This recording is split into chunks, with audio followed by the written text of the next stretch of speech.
Dá pra namorar invasores? O que define uma porta? Como eu instalo invasores? Essas são algumas das perguntas frequentes que eu recebo de vocês interessados em invasores RPG, e hoje é uma oportunidade perfeita para respondê-las. Bem-vindo ao Fábrica de Goblins, eu sou o Bruce Barbosa e hoje eu vou direto responder às suas perguntas. Começando com uma clássica: como jogar ou instalar invasores? Uma confusão comum com o projeto Invasores é que atualmente ele não é um jogo digital, não é um videogame, mas sim um RPG de mesa, tal qual D&D, Tormenta e Ordem Paranormal. Talvez até um dia a gente possa chegar a fazer um jogo, uma animação e até outras coisas com o cenário e o mundo de Invasores. Mas ainda estamos nos estágios bem embrionários, bem no começo do projeto, e o primeiro objetivo é lançar um livro para vocês jogarem e divertirem com o universo de Invasores RPG. Partes individuais do corpo podem se tornar invasores? Tipo, se eu colocar só o meu braço através de uma porta. É sim possível uma invasão ocorrer pela metade, mas é bem raro, pois a invasão tende a se espalhar pelo ser quando ela ocorre. Na maioria das vezes, o membro invadido, usando o exemplo de um braço, cai e deixa uma e um pequeno invasor em seu lugar. Agora você tem a mente rápida para sobreviver ao ferimento ou ao invasor, ou até fazer uma barganha com aquela criatura que surgiu, te salvando, talvez através de uma perturbação, te dando um braço novo e coisas assim. De alguma forma, dá pra ir na dimensão dos invasores? A invasologia, a área de estudos da invasão, pesquisa bastante sobre esse tópico, principalmente com a ideia de permitir os invasores voltarem à sua dimensão, mesmo elas estando se destruindo. Mas se alguém já conseguiu ir nas dimensões deles dessa forma, esse segredo ainda está trancado a 7 chaves, e você deve descobrir isso através de suas próprias jornadas em Invasores RPG. Quando vem novas campanhas em live de invasores? Temos algumas campanhas planejadas, com pessoas bem especiais. Claro, teremos a volta da campanha principal, com Dude Bacon ele joga. Mas também vou aproveitar para vazar algumas de nossas próximas jornadas, o nome que estamos usando para as campanhas de invasores. Crianças em uma cidade de apenas negociantes se metendo em várias roubadas. Sobreviventes de uma calamidade descobrindo conspirações do mundo exterior aos poucos. Membros de uma organização tentando ajudar o mundo, mas vendo que seus atos não eram exatamente o que eles achavam que eram. A família define a personalidade e a moral do invasor? Para quem não sabe, chamamos os tipos de invasores de famílias, tal qual no mundo animal, que tem família, espécie, gênero, essas coisas todas. A família de um invasor define algo mais similar aos seus instintos, que pode sim ser quebrado. Os invasores se afetam muito por todos os processos que causam a invasão, eles vindo da dimensão deles para a nossa. Ao invadir uma pessoa, eles certamente absorvem um pouquinho da parte dela, isso permite muitos invasores falarem. Essa parte de absorver um pouquinho de uma pessoa ocorre novamente durante uma barganha, e levemente a cada ato de consumo. Toda vez que o invasor consome algo para ajudar a sua metamorfose, ele absorve levemente um pouquinho da coisa, ou pessoa, ou animal para ele. Então a família não necessariamente define como o invasor vai agir, só define de onde ele veio e o ponto inicial dele. O que define como ele vai agir é certamente as experiências que ele passou por, principalmente após a invasão. E já conectando com a próxima pergunta, todo invasor é inteligente ou consegue se comunicar? Não. Muitos invasores ainda podem ser selvagens e animalescos, como muitos primais ou até alguns pesadelos, ou até mesmo se assemelhar mais a máquinas e criaturas autônomas, como os celestiais e principalmente os sintéticos. Mas claro que isso não é uma regra. Você pode sim ter um tubarraia falante sem problema. Como explicado anteriormente, a invasão é um processo que afeta demais os invasores, permitindo até os mais animalescos se tornarem humanizados. Os invasores conseguem se reproduzir na nossa dimensão, ou eles surgem só pelos portais? Sim, mas depende. Cada reino e cada família pode ter sua própria maneira de se reproduzir. Sintéticos, igual o filme do Robôs, através de um processo especial conseguem construir novos sintéticos. Alguns primais conseguem se reproduzir da maneira mais clássica, e alguns dos sonhos, como a Phytopix, podem surgir através de rituais. Imagina, pequenos botões de rosas magicamente alterados com a lágrima formada por um sonho inocente, e de dentro nasce uma pequena Phytopix. Certamente é possível para alguns, outros não, mas varia completamente de invasor para invasor. E eu sei que com essa resposta é claro que a próxima pergunta viria, que eu recebo constantemente. E eu irei censurar como ela é realmente feita para mim. Dá para ter romance ou ir até além com invasores? Eu, particularmente, Bruce Barbosa, não penso sobre isso. Os invasores são seres sentientes, mas eu sinto que há implicações maiores do mundo a se pensar antes disso. Implicações que podem até afetar sobre a possibilidade disso acontecendo. E no fim do dia, eu sei que vocês, monstros, não precisam de verdade a minha resposta sobre isso. E, sinceramente, se continuarem perguntando tanto isso, eu vou canonizar que todos os invasores só têm muita doença e não é uma boa ideia. Não que isso impeça vocês que são um bando de maluco. Qual será a média de preço para quando lançar o livro físico? Olha, não temos previsão, mas principalmente no financiamento coletivo deve ter uma boa promoção para quem entrar no começo. O objetivo do sistema é ser bem completinho e ser um livro único para o sistema. Comprou um livro e você tem tudo para começar a jogar. Olha assim, pensando que a gente quer pelo menos umas 10 linhas de invasores para cada reino, e são 6 reinos, e por volta de 3 invasores por linha, são pelo menos 180 invasores no livro base. As metas 1 ocupam 2 páginas da diagramação atual. Então, pelos cálculos, já são 240 páginas só de invasores.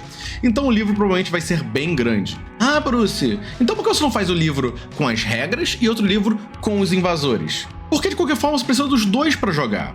Imagina se alguém compra um só sem querer. Além disso, o livro de invasores tem que ter invasores. Para mim é uma coisa muito importante você pegar o livro de invasores, abrir a parte do bestiário e ficar olhando os bichos legais que a gente criou. E assim, já tem tanto livro de RPG com por volta de 500 páginas que é provavelmente como vai ficar o livro. Como por exemplo Skyfall e Call of Cthulhu, não vai ser nada novo. Mas se você quiser acessar o livro por apenas R$10 na sua versão de desenvolvimento que sai todo mês, é só ir lá no Catarse, catarse.me/TuMiniGoblins e apoiar. Ou, se você não tem essa grana ou não quer botar dinheiro em nenhuma plataforma, você pode fazer uma fanart e postar nas redes sociais e me marcar que eu vou lá e eu te dou acesso à edição atual do livro. Eu quero todo mundo jogando invasores da forma que quiserem e eu fico muito feliz que vocês comentam aqui, fazem fanart, música e 1 trilhão de coisas. Eu agradeço muito, muito mesmo. Já pensaram na possibilidade de fusão entre invasores? Não pensamos em nada dessa forma ainda. Talvez isso possa existir em algum suplemento futuro. Deixando claro para quem não faz parte ainda do meio do RPG, é comum após o lançamento do livro principal ter outros livros, como DLCs assim, que trazem novos conteúdos para o jogo. A gente chama eles de suplementos. Invasores, por ser um sistema que se beneficia disso, eu imagino que terá alguns suplementos com mais monstros e algumas outras regras que a gente está decidindo como é que vai ser. Mas primeiro vamos no livro base, né, gente? Não vamos começar a pensar tão pra frente. Mas, coincidentemente, a gente tá pensando bastante sobre fusão em outra coisa. Fusão de elementos. Um invasor de fogo que se alimenta só de invasores de pedra se tornar um invasor de lava ou coisas assim. Mas, como eu falei, ainda estamos em discussão se isso fica intuitivo pro RPG de mesa. Ficar lembrando de cabeça as interações ou checando uma planilha gigantesca igual tem em Pokémon pode ficar, sinceramente, um saco. Então a gente ainda tá indo bem com calma sobre a questão dos elementos e talvez a gente até teste na versão de desenvolvimento um update de elementos avançados. Animais conseguem fazer barganha? É possível, mas obviamente bem raro. Isso até dá ideias interessantes para designs de animais com perturbações, como um cervo com chifre de fogo após a barganha com o Luferno, ou uma pulga que fica longa depois de fazer uma barganha com o pombo e agora mora em suas penas. Existe um invasor baseado em essa ideia aqui? E quanto tempo vai demorar para sair esse invasor que você já comentou, ou esse invasor com essa ideia? Várias e várias vezes a gente recebe perguntas e sugestões dessa forma. E principalmente com o Reino dos Pesadelos, que eu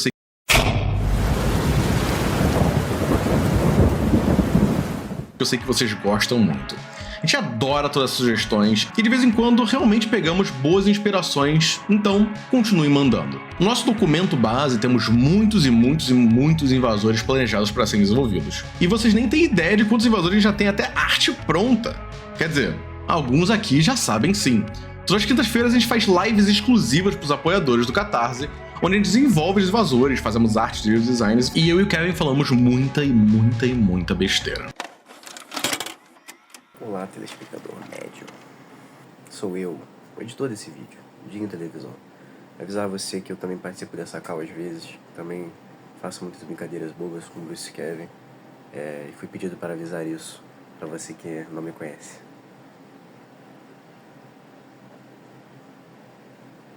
E vocês podem até ajudar a gente pelo chat, às vezes com design, mas principalmente com os nomes, que a gente cria nomes bem absurdos. Mas se você tiver interesse em ver todo esse conteúdo exclusivo, olha lá nossos tiers de apoio no Catarse. Enche o saco eu falar tanto sobre o Catarse nos meus vídeos? Acho que é importante, senão a gente não consegue se manter. Se existem fantasmas e invasores, existe alma? Olha, invasores fantasmas são apenas invasores do Reino dos Pesadelos. O medo de fantasmas. Ou Craniço, por exemplo, que também é o medo de coisas mortas, né? Mas eu entendo que essa pergunta pode vir também sobre a existência do Reino Celestial e Infernal, e se as almas vão para ele, né? O céu e o inferno, basicamente. Uma coisa importante. Invasores da dimensão etérea parecem nunca confirmar ou desconfirmar a existência do pós-vida. Eles dão respostas confusas e evitam ser claros, como se fosse um grande tabu falar sobre. Alguns acreditam que os infernais só estão atazanando a cabeça dos fiéis, enquanto os celestiais têm ordens de não falar nada. jornada.